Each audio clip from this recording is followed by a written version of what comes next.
सुनो, तुम यहां ऐसे ही नहीं आ गए हो। कोई हल्की फुल्की जिज्ञासा तुम्हें यहां तक नहीं लाई है। तुम्हारे भीतर कहीं न कहीं एक थकान है, एक बोझ है, एक चुप दर्द है जिसे तुम शब्द नहीं दे पाए। बाहर सब ठीक दिखता है, पर भीतर कुछ खाली सा है, और यही खालीपन तुम्हें यहां खींच लाया है। आज जो बात होने वाली है वह मनोरंजन नहीं है, यह ज्ञान भी नहीं है, यह तुम्हें बेहतर इंसान बनाने की कोशिश भी नहीं है। यह सिर्फ एक आईना है जिसमें अगर तुम ईमानदारी से देख पाए तो शायद पहली बार अपने असली चेहरे से मिल सको। अक्सर लोग वीडियो छोड़ देते हैं क्योंकि उन्हें तुरंत जवाब चाहिए, लेकिन जीवन के गहरे प्रश्नों के उत्तर जल्दी नहीं मिलते। अगर तुम थोड़ा ठहर सको, अगर तुम सुन सको, तो जो अभी अस्पष्ट है वह धीरे धीरे स्पष्ट होने लगेगा। और याद रखना, यह बातें दिमाग से नहीं, भीतर की खामोशी से समझी जाती हैं। तुम अकेले होने से डरते हो, यह सच है। तुम कहते कुछ नहीं, पर तुम्हारी पूरी जिंदगी इस डर के इर्द गिर्द घूमती है। तुम भीड़ ढूंढते हो, रिश्ते ढूंढते हो, शोर ढूंढते हो, मोबाइल ढूंढते हो, सिर्फ इसलिए ताकि अकेले न रहना पड़े। पर क्या तुमने कभी ईमानदारी से देखा है कि यह डर कहां से आता है? अकेलापन और अकेलापन होने में फर्क है।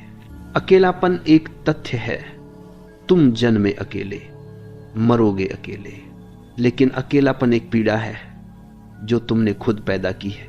जब तुम खुद के साथ बैठ नहीं पाते तब तुम दूसरों की तलाश करते हो। जब तुम्हें अपनी ही आवाज चुभने लगती है तब तुम शोर में भागते हो। और जब भीतर कुछ टूटा सा महसूस होता है तब तुम किसी दूसरे इंसान को जोड़ने की कोशिश करते हो, यह सोचे बिना कि टूटा हुआ भीतर है, बाहर नहीं। तुम रिश्तों से उम्मीद करते हो कि वे तुम्हें पूरा कर देंगे। यह सबसे बड़ा भ्रम है। कोई भी तुम्हें पूरा नहीं कर सकता, क्योंकि जो अधूरापन है वह तुम्हारा अस्तित्व नहीं, तुम्हारी अस्वीकृति है। अकेले जीना सीखो, इसका मतलब यह नहीं कि जंगल चले जाओ, सब छोड़ दो। इसका मतलब है खुद के साथ सहज होना सीखो, खुद के विचारों के साथ, खुद की चुप्पी के साथ, खुद की असुरक्षा के साथ। लेकिन यहां एक कठिन सत्य है, जब तुम पहली बार अकेले बैठते हो तो शांति नहीं मिलती। पहले तो शोर मिलता है, दबी हुई इच्छाएं, अधूरे सपने, पुराने घाव, अपमान, क्रोध, ईर्ष्या सब ऊपर आने लगते हैं। और तभी अधिकतर लोग भाग जाते हैं। वे कहते हैं अकेलापन मेरे बस का नहीं, अकेलापन तुम्हारे बस का नहीं, इसलिए तुम आजाद नहीं हो। जो व्यक्ति अकेले बैठ सकता है वही किसी के साथ सही ढंग से रह सकता है, और जो अकेले से भागता है वह रिश्तों में भी सिर्फ भीख मांगता है, ध्यान की, प्रेम की, मान्यता की। शांत रहकर सुनो, यह सिर्फ कानों से सुनने की बात नहीं है, यह भीतर की भागदौड़ को थोड़ी देर रोकने की कला है। तुम सुनते बहुत हो पर सुनते नहीं हो। तुम प्रतिक्रिया करते हो, उत्तर देते हो, जज करते हो, पर सुनते नहीं हो। शांति कोई बाहर से मिलने वाली चीज नहीं है। शांति तब प्रकट होती है जब तुम भागना बंद कर देते हो। अकेले बैठो, कुछ मत करो, कोई मंत्र नहीं, कोई विधि नहीं, बस बैठो और जो चल रहा है उसे चलने दो। शुरू में यह असहज होगा क्योंकि तुमने पूरी जिंदगी खुद से दूरी बनाकर रखी है। अब अचानक खुद से मिलना यह टकराव होगा। लेकिन अगर तुम भाग्य नहीं, अगर तुमने फोन नहीं उठाया, अगर तुमने किसी को मैसेज नहीं किया, अगर तुमने खुद को व्यस्त नहीं किया, तो धीरे धीरे विचार थकने लगेंगे। और एक दिन, बहुत साधारण सा दिन, तुम पाओगे कि भीतर कुछ शांत है। कोई वजह नहीं, कोई कारण नहीं, बस शांति। वही शांति तुम्हारा असली घर है। यहीं से असली यात्रा शुरू होती है। अकेले जीना सीखना मतलब दुखी होना नहीं। अकेले जीना सीखना मतलब निर्भरता से मुक्त होना है।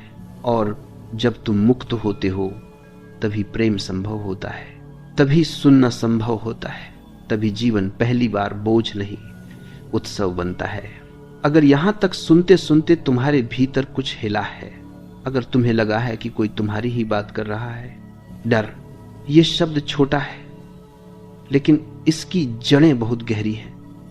तुम सोचते हो कि तुम कई बातों से डरते हो, असफलता से, अकेलेपन से, मृत्यु से, लोगों की राय से, लेकिन सच यह है कि डर एक ही है, बस उसके रूप बदलते रहते हैं।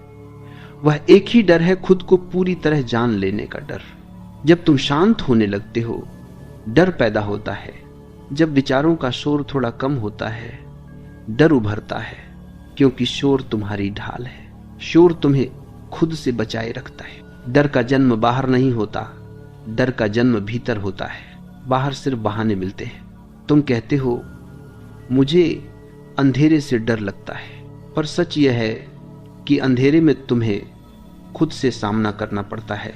तुम कहते हो मुझे अकेले रहने से डर लगता है, पर सच यह है कि अकेले में तुम्हारे नकाब गिरने लगते हैं। डर तब आता है जब नियंत्रण छूटने लगता है और तुम जीवन को नियंत्रित करना चाहते हो, हर पल, हर रिश्ता, हर स्थिति, क्योंकि नियंत्रण तुम्हें झूठी सुरक्षा देता है।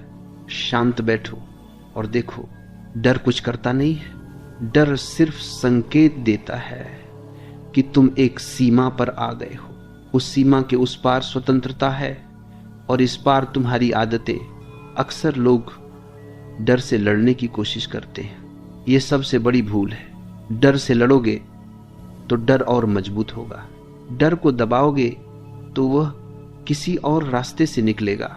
डर को देखो, बस देखो। देखने का मतलब यह नहीं कि तुम विश्लेषण करो। देखने का मतलब यह नहीं कि तुम कारण खोजो। देखने का मतलब है गवाह बन जाना। जब डर उठे, कहो मत यह गलत है, कहो मत यह नहीं होना चाहिए। बस भीतर बैठकर देखो। दिल की धड़कन तेज हो रही है, सांस उथली हो रही है, विचार भाग रहे हैं। बस देखो, धीरे धीरे एक अजीब सी बात घटती है। डर रहता है लेकिन तुम उससे अलग हो जाते हो। डर बादल बन जाता है और तुम आकाश। और याद रखना, डर कभी भविष्य में होता है, वर्तमान में डर नहीं होता। अभी इस क्षण क्या कोई खतरा है? अभी इसी पल क्या कुछ गलत हो रहा है? नहीं। डर हमेशा क्या होगा में जीता है, और जीवन हमेशा क्या है में जीता है। इसलिए जो व्यक्ति वर्तमान में जीना सीख लेता है, उसके लिए डर का कोई घर नहीं बचता। तुम्हें सिखाया गया है कि बहादुर बनो, पर बहादुरी का मतलब डर न होना नहीं है। बहादुरी का मतलब है डर के बावजूद जागरूक रहना। जब तुम डर के साथ बैठते हो, जब तुम उसे भगाते नहीं, जब तुम उसे जज नहीं करते, तो डर थक जाता है, क्योंकि डर को तुम्हारी ऊर्जा चाहिए। डर तुम्हारे सहयोग से जीवित रहता है। तुम जितना डर से भागते हो, डर उतना पीछा करता है, और जिस दिन तुम रुक जाते हो, डर भी रुक जाता है। यह कोई कल्पना नहीं है, यह अनुभव की बात है। डर का एक बड़ा रूप है दूसरों की राय का डर।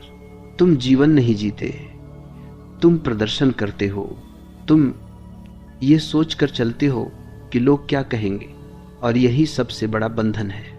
जब तक तुम दूसरों की आंखों से खुद को देखते रहोगे, तब तक तुम कभी शांत नहीं हो पाओगे, क्योंकि लोगों की आंखें कभी संतुष्ट नहीं होती। आज वे तारीफ करेंगे, कल निंदा करेंगे।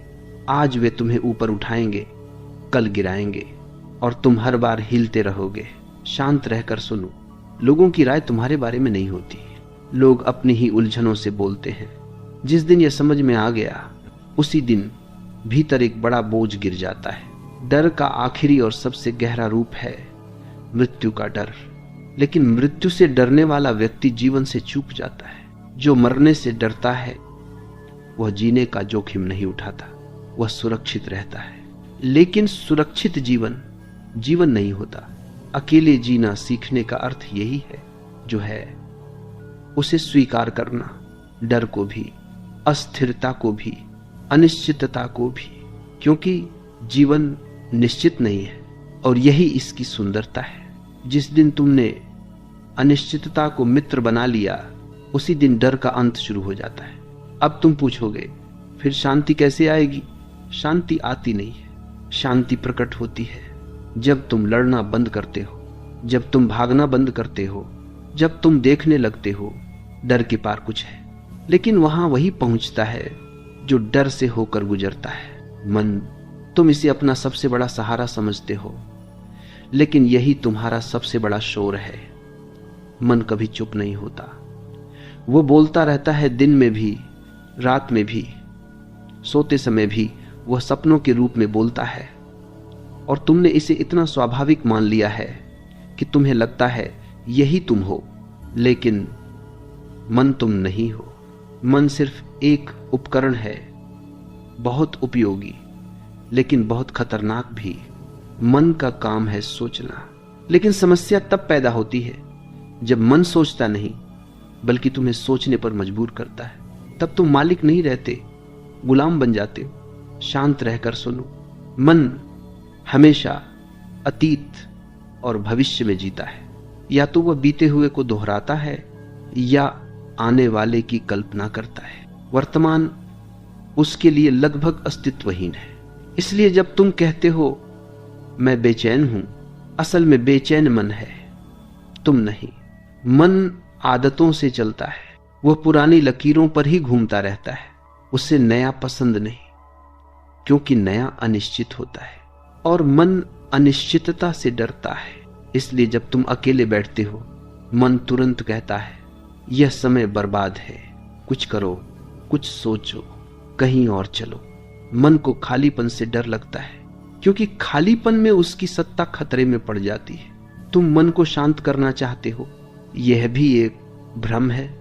मन को शांत नहीं किया जा सकता, मन को समझा जा सकता है। मन नदी की तरह है, तुम नदी को रोक नहीं सकते, लेकिन तुम किनारे बैठकर उसे बहते हुए देख सकते हो। और जब तुम देखने लगते हो, धीरे धीरे एक दूरी बनती है। मन चलता रहता है, लेकिन तुम उससे अलग हो जाते हो। यही ध्यान की शुरुआत है। कोई विधि नहीं, कोई तकनीक नहीं, सिर्फ देखना। विचार आएंगे, यह स्वाभाविक है, उन्हें रोकने की कोशिश मत करना। रोकना भी एक विचार ही है। बस देखो, एक विचार आया, ठहरा और चला गया। जैसे बादल आते हैं और चले जाते हैं, आकाश उनसे प्रभावित नहीं होता। तुम्हारी असली पहचान वही आकाश है। मन बहुत चालाक है। जब तुम उसे देखना शुरू करते हो, वह नया खेल खेलता है। वह कहता है, देखो मैं शांत हो रहा हूं, देखो मैं ध्यान कर रहा हूं। और अगर तुम इस पर विश्वास कर लेते हो तो फिर से फंस जाते हो। मन कभी समस्या नहीं है, मन से पहचान बनाना समस्या है। जब तुम कहते हो मेरा मन दुखी है, तब भी तुम थोड़ा दूर हो। लेकिन जब तुम कहते हो मैं दुखी हूं, तब तुम पूरी तरह फंस गए। शब्दों में बहुत फर्क है। भाषा तुम्हारी स्थिति को बना भी सकती है और बिगाड़ भी सकती है। मन तुलना करता है, यह उसकी प्रकृति है। वह कहता है वह आगे है, मैं पीछे हूं। वह खुश है, मैं दुखी हूं। वह सफल है, मैं असफल हूं। और तुलना से ईर्ष्या पैदा होती है। ईर्ष्या से तनाव, तनाव से अशांति। लेकिन जीवन कोई दौड़ नहीं है, जीवन कोई प्रतियोगिता नहीं है। जीवन एक यात्रा है, अकेली, अनोखी। जिस दिन तुमने तुलना छोड़ दी, उसी दिन भीतर पहली बार विश्राम आया। मन तुम्हें लगातार कहानी सुनाता है, मेरे साथ ऐसा हुआ, मेरे साथ वैसा हुआ, लोग ऐसे हैं, दुनिया वैसी है। और तुम इन कहानियों में इतने उलझ जाते हो कि वास्तविकता कहीं खो जाती है। शांत रहकर सुनो, वास्तविकता कहानी नहीं होती, वास्तविकता सादा होती है। इस क्षण सांस भीतर जा रही है, इस क्षण सांस बाहर जा रही है। बस इतना ही सच है, बाकी सब व्याख्या है। जब तुम इस सरलता को छू लेते हो, मन धीरे धीरे पीछे हटने लगता है, क्योंकि उसे तुम्हारा ध्यान नहीं मिल रहा। मन ध्यान से ही जीवित रहता है। जैसे आग ईंधन से जलती है, वैसे ही मन तुम्हारी संलग्नता से चलता है। ध्यान हटाओ, मन कमजोर पड़ने लगता है। और तब एक दिन, बहुत अचानक नहीं, बहुत शांत तरीके से तुम पाओगे कि दो विचारों के बीच एक खाली जगह है, वही खाली जगह द्वार है। उसी से शांति आती है, उसी से मौन आता है। उस मौन में तुम पहली बार खुद को पाते हो, बिना नाम, बिना कहानी, बिना पहचान। यहीं से अकेलेपन का अर्थ बदल जाता है। अब अकेलापन बोझ नहीं, वरदान बन जाता है। आसक्ति, ये शब्द सुनते ही तुम्हें लगता है कि ये किसी और की समस्या है। तुम सोचते हो मैं तो बहुत ज्यादा जुड़ा नहीं हूं, मैं तो बस प्रेम करता हूं, बस जिम्मेदारी निभाता हूं। लेकिन गहराई से देखो तो पाओगे कि तुम्हारा पूरा जीवन आसक्तियों की जंजीरों से बंधा है। तुम जिन चीजों को प्रेम कहते हो, अक्सर वे आसक्ति ही होती हैं, डर के साथ जुड़ा हुआ लगाव। आसक्ति का अर्थ किसी से जुड़ना नहीं है। आसक्ति का अर्थ है किसी के बिना खुद को अधूरा मान लेना।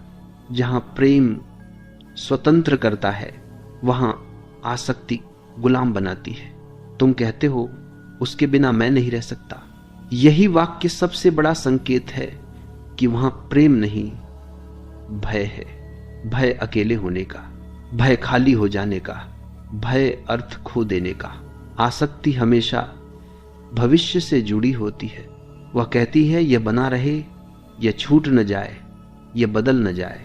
और जीवन स्वभाव से बदलता है। इसलिए जहां आसक्ति है वहां पीड़ा निश्चित है। शांत रहकर सुनो, दुख जीवन से नहीं आता, दुख तुम्हारी पकड़ से आता है। तुम किसी व्यक्ति को पकड़ते हो, किसी पद को पकड़ते हो, किसी विचार को पकड़ते हो, किसी पहचान को पकड़ते हो, और फिर जब जीवन कहता है अब आगे बढ़ो तो तुम टूट जाते हो। तुम रिश्तों में कहते हो तुम ऐसे ही रहना, तुम बदल मत जाना। लेकिन परिवर्तन जीवन की भाषा है, जो बदल नहीं सकता वह मृत है। इसलिए जब तुम किसी से कहते हो मुझे ऐसे ही चाहिए, तो अनजाने में तुम उसे मार रहे हो, और साथ ही खुद को भी। आसक्ति का एक सूक्ष्म रूप है अपेक्षा। तुम कुछ कहते नहीं, पर भीतर एक सूची चलती रहती है। मैंने इतना किया तो मुझे इतना मिलना चाहिए, और जब वह नहीं मिलता तो शिकायत पैदा होती है, क्रोध पैदा होता है, दूरी पैदा होती है। प्रेम कभी हिसाब नहीं रखता, आसक्ति हमेशा लेखा जोखा करती है। तुम सोचते हो मैं बहुत दे रहा हूं, पर असल में तुम निवेश कर रहे होते हो, और निवेश का उद्देश्य लाभ होता है। जहां लाभ की उम्मीद है वहां प्रेम नहीं हो सकता। आसक्ति का सबसे गहरा कारण है असुरक्षा। तुम खुद को पूरा नहीं मानते, इसलिए किसी और को जोड़कर पूरा होना चाहते हो। लेकिन ध्यान रखना, जो खुद से खाली है वह किसी और को भी खाली कर देगा। अकेले जीना सीखने का अर्थ यही है, पहले खुद के साथ पूरा होना, ताकि जब तुम किसी से मिलो तो भीख नहीं, बांटना हो। आसक्ति तुम्हें वर्तमान से काट देती है। तुम व्यक्ति को नहीं देखते, तुम अपनी छवि देखते हो, वह ऐसा रहे वैसा रहे। और जब वास्तविक व्यक्ति तुम्हारी कल्पना से अलग होता है तो तुम दुखी होते हो। शांत रहकर सुनो, दूसरा व्यक्ति कभी तुम्हारी कल्पना नहीं होता, वह एक स्वतंत्र अस्तित्व है। आसक्ति स्वतंत्रता से डरती है, क्योंकि स्वतंत्र व्यक्ति तुम्हारे नियंत्रण में नहीं रहता। इसलिए आसक्ति के साथ प्रेम का नाटक चलता है, लेकिन भीतर भय और अधिकार छिपा रहता है। एक गहरी बात समझ लो, तुम जिसे पकड़ते हो वह तुम्हें बांध लेता है। धन को पकड़ो तो चिंता बंध जाती है, सम्मान को पकड़ो तो भय बंध जाता है, रिश्ते को पकड़ो तो पीड़ा बंध जाती है। त्याग की बात मत करो, त्याग भी अहंकार का खेल बन जाता है। बस देखो तुम कहां कहां पकड़े हुए हो। देखने से ही ढीलापन आता है, जागरूकता से ही बंधन गिरते हैं। जब तुम किसी को प्रेम करते हो और उसे स्वतंत्र रहने देते हो, तब तुम भी स्वतंत्र हो जाते हो। तुम सोचते हो अगर वह चला गया तो, अगर वह बदल गया तो। यही डर आसक्ति की जड़ है। लेकिन जो चला जाना है वह चला ही जाएगा, तुम रोक नहीं सकते। और जो रुकना है वह बिना पकड़े भी रुक जाएगा। जीवन भरोसे पर चलता है, पकड़ पर नहीं। जिस दिन तुमने यह भरोसा सीख लिया, उसी दिन भीतर एक गहरी शांति उतरती है। अकेले जीना सीखो ताकि तुम्हारा प्रेम बोझ न बने, ताकि तुम्हारी उपस्थिति जेल न बने। तब तुम किसी के साथ भी रहोगे तो आजादी के साथ रहोगे, और अकेले भी रहोगे तो पूर्णता के साथ। आसक्ति गिरती नहीं है, आसक्ति ढीली पड़ती है जब तुम देख लेते हो कि वह तुम्हें दुख दे रही है। दुख ही शिक्षक है। अगर तुम उससे भागो मत तो वह तुम्हें मुक्त कर देता है। स्वतंत्रता, यह शब्द सुनते ही तुम्हारे मन में कई चित्र उभरते हैं। तुम सोचते हो जो मन चाहे करना, कोई रोक टोक न हो, कोई जिम्मेदारी न हो। लेकिन यह स्वतंत्रता नहीं है, यह सिर्फ इच्छा की आजादी है। और इच्छा कभी आजाद नहीं होती। इच्छा हमेशा किसी कमी से जन्म लेती है। असली स्वतंत्रता बाहर की नहीं, भीतर की होती है। यह किसी व्यवस्था के खिलाफ खड़ा होना नहीं है, यह किसी नियम को तोड़ना नहीं है, यह भीतर की गुलामी से बाहर आना है। तुम किसी से बंधे नहीं हो, फिर भी बंधे हुए हो। तुम कहीं कैद नहीं हो, फिर भी कैद हो, क्योंकि तुम्हारी कैद तुम्हारे विचारों में है। शांत रहकर सुनो। जब तक तुम्हें कुछ चाहिए तब तक तुम स्वतंत्र नहीं हो। जरूरतें तुम्हें बांधती हैं, इच्छाएं तुम्हें खींचती हैं। तुम कहते हो मुझे यह चाहिए, तभी मैं खुश रहूंगा, और उसी क्षण तुम गुलाम बन जाते हो। स्वतंत्र व्यक्ति खुशी को शर्त नहीं बनाता, वह कहता है जो है वही पर्याप्त है। स्वतंत्रता का पहला स्वाद आता है जब तुम यह देख लेते हो कि तुम्हें लगातार कुछ बनना है, कुछ साबित करना है, कुछ दिखाना है। और यह सब किसके लिए? लोगों के लिए, समाज के लिए, एक काल्पनिक मान्यता के लिए। तुम अपना जीवन दूसरों की आंखों में मूल्यवान बनने में खर्च कर देते हो, और अंत में पाते हो खुद की नजर में तुम कभी जिए ही नहीं। स्वतंत्रता का अर्थ है दूसरों की अपेक्षाओं से मुक्त होना। लोग तुम्हें परिभाषित करेंगे, यह उनकी आदत है, लेकिन तुम उन परिभाषाओं को मान लोगे। यह तुम्हारा चुनाव है। जिस दिन तुमने कहा मैं वही हूं जो हूं, उसी दिन भीतर एक बड़ा बोझ गिर जाता है। स्वतंत्र व्यक्ति तुलना नहीं करता, क्योंकि तुलना गुलामी की भाषा है। तुम खुद को किसी से छोटा या बड़ा मानते हो, और दोनों ही स्थितियों में तुम बंधे हो। स्वतंत्रता का एक गहरा पहलू है अकेले होने की क्षमता। जो अकेले बैठ सकता है वही स्वतंत्र है। जो लगातार किसी का सहारा ढूंढता है वह भीतर से डरा हुआ है। अकेलापन अब डर नहीं बनता जब तुमने खुद को मित्र बना लिया। शांत रहकर सुनो। स्वतंत्रता कोई लक्ष्य नहीं है, यह एक उप उत्पाद है। यह तब आती है जब तुम सत्य के साथ खड़े हो जाते हो। सत्य यह है, जीवन अनिश्चित है। लोग बदलेंगे, स्थितियां आएंगी जाएंगी, शरीर बूढ़ा होगा, मृत्यु आएगी। स्वतंत्र व्यक्ति इन सच्चाइयों से भागता नहीं, वह इन्हें स्वीकार करता है। स्वीकार में ही मुक्ति है। तुमने शायद सुना होगा, छोड़ दो, लेकिन छोड़ना भी एक क्रिया है, और हर क्रिया में अहंकार छिप सकता है। स्वतंत्रता छोड़ने से नहीं आती, स्वतंत्रता समझ से आती है। जब तुम समझ लेते हो कि पकड़े रहने से दुख है, तो पकड़ अपने आप ढीली पड़ जाती है। ये बहुत सहज है, इसमें कोई संघर्ष नहीं। स्वतंत्र व्यक्ति जीवन को नियंत्रित नहीं करता, वह जीवन के साथ बहता है। वह विरोध नहीं करता, वह सहयोग करता है। और सहयोग कमजोरी नहीं है, सहयोग गहरी समझ का फल है। जब तुम बहते हो तो जीवन तुम्हें ले जाता है उन जगहों पर जहां तुम कभी पहुंचने की योजना नहीं बना सकते थे। स्वतंत्रता का एक और संकेत है, तुम्हारा आनंद अब कारणों पर निर्भर नहीं रहता। अगर कोई मुस्कुराया तो ठीक, अगर किसी ने अनदेखा किया तो भी ठीक, अगर सफलता मिली तो भी ठीक, अगर असफलता मिली तो भी ठीक। यह ठीक कोई उदासीनता नहीं है, यह गहरा संतुलन है। तुम अब जीवन से लड़ नहीं रहे, तुम जीवन को जी रहे हो। और जब तुम स्वतंत्र होते हो तब प्रेम भी बदल जाता है। अब प्रेम जरूरत नहीं होता, प्रेम उत्सव बन जाता है। तुम किसी के साथ इसलिए नहीं होते कि बिना उसके नहीं रह सकते, बल्कि इसलिए होते हो क्योंकि उसके साथ होना सुंदर है। यही स्वतंत्र प्रेम है। स्वतंत्रता तुम्हें गंभीर नहीं बनाती, स्वतंत्रता तुम्हें हल्का बनाती है। तुम हंस सकते हो, तुम रो सकते हो, तुम गलत हो सकते हो, तुम बदल सकते हो, और फिर भी तुम ठीक हो। मौन, यह शब्द सुनते ही तुम्हें लगता है चुप्पी, बोलना बंद कर देना, शोर से दूर हो जाना। लेकिन मौन इतना छोटा नहीं है।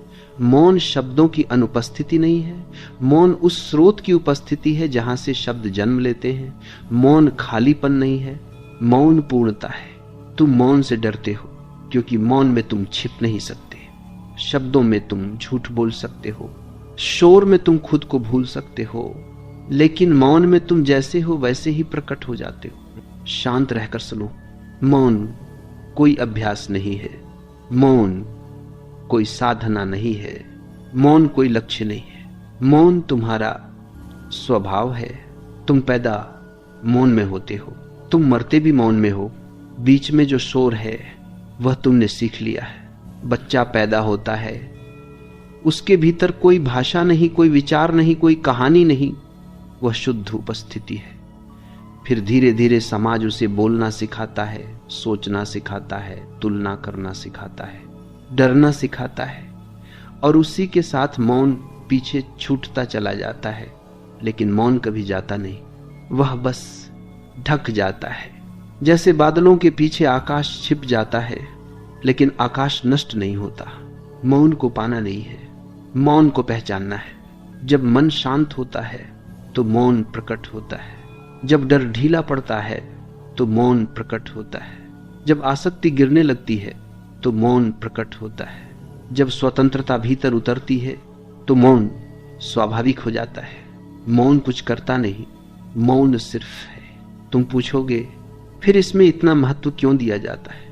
क्योंकि मौन में ही सत्य दिखाई देता है। शब्द हमेशा व्याख्या करते हैं और व्याख्या सत्य नहीं होती। जब तुम मौन में बैठते हो तो जीवन अपने आप बोलने लगता है। पेड़ कुछ कहते नहीं, फिर भी बहुत कुछ कहते हैं। आकाश कुछ समझाता नहीं, फिर भी सब समझा देता है। नदी कोई प्रवचन नहीं देती, फिर भी रास्ता दिखा देती है। मौन जीवन की भाषा है। तुम्हारी समस्या यह नहीं है कि तुम्हारे पास मौन नहीं है। तुम्हारी समस्या यह है कि तुम लगातार उससे भागते हो। तुम अकेले बैठते हो तो बेचैनी होती है, तुम शांत होते हो तो डर उठता है, तुम खाली होते हो तो मन कहता है कुछ करो। यह मन की आखिरी चाल है, क्योंकि मौन में मन मर जाता है। मन का अस्तित्व तुम्हारी व्यस्तता पर टिका है। जैसे ही तुम व्यस्त नहीं रहते, मन कमजोर पड़ने लगता है। और यही कारण है कि दुनिया तुम्हें हर पल व्यस्त रखना चाहती है। काम, मनोरंजन, चिंता, भविष्य, अतीत, कुछ न कुछ चलता रहे ताकि तुम मौन तक न पहुंच सको। मौन क्रांतिकारी है, मौन विद्रोही है, क्योंकि मौन में तुम स्वतंत्र हो जाते हो। मौन में कोई तुम्हें नियंत्रित नहीं कर सकता। मौन में कोई तुम्हें डर नहीं दिखा सकता। मौन में कोई तुम्हें लालच नहीं दे सकता। इसलिए मौन खतरनाक है उन सब के लिए जो तुम्हें बांध कर रखना चाहते हैं। लेकिन तुम्हारे लिए मौन अमृत है। शांत रहकर सुनो।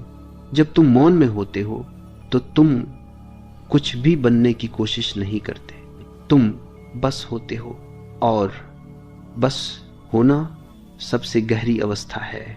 तुम जीवन भर कुछ बनने की दौड़ में रहे, अच्छा इंसान, सफल इंसान, धार्मिक इंसान, सम्मानित इंसान, और इस दौड़ में तुम होने से चूक गए। मौन तुम्हें याद दिलाता है कि तुम पहले से ही पर्याप्त हो।